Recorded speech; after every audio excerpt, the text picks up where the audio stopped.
Maksud dari OJK saya rasa cukup baik ya, karena saat ini pun di bursa itu ada 700 lebih saham emiten, dan itu juga beberapa atau itu mengalami yang kita sebut sebagai saham tidur. Jadi sahamnya memang Hmm. tidak bergerak, harganya mentok di 50 atau saham gocap begitu, tanpa ada potensi apapun ya. Untuk saham-saham seperti ini, memang aturan saat ini hanya bisa dipilotkan ketika mengalami masalah hutang piutang atau ada masalah hukum. Jadi dengan adanya OJK ini berarti bisa semacam menjadi bersih-bersih.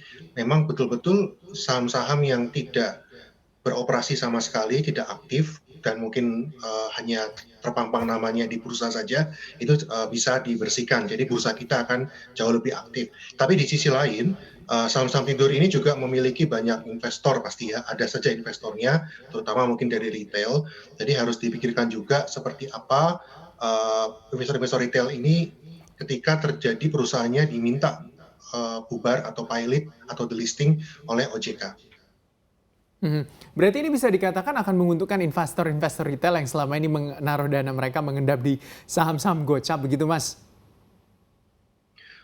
Tidak bisa disebut menguntungkan juga, karena kalau di delisting kan, kalau saya sekilas baca dari peraturannya kan memang OJK akan meminta owner-nya untuk tender offer ya, tapi tender offer ini tentu saja sesuai kemampuan dari owner-nya.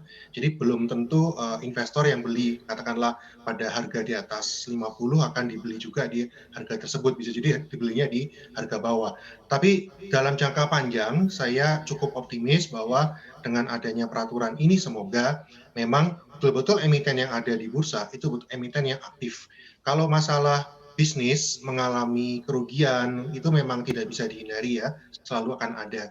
Tapi kalau betul-betul tidak aktif, tidak ada kegiatan sama sekali selama 3 tahun, ya sebetulnya wajar kalau itu kemudian di delisting. Jangan lupa untuk download aplikasi CNBC Indonesia yang tersedia di Play Store dan juga App Store untuk mengikuti terus perkembangan informasi seputar ekonomi dan bisnis terkini.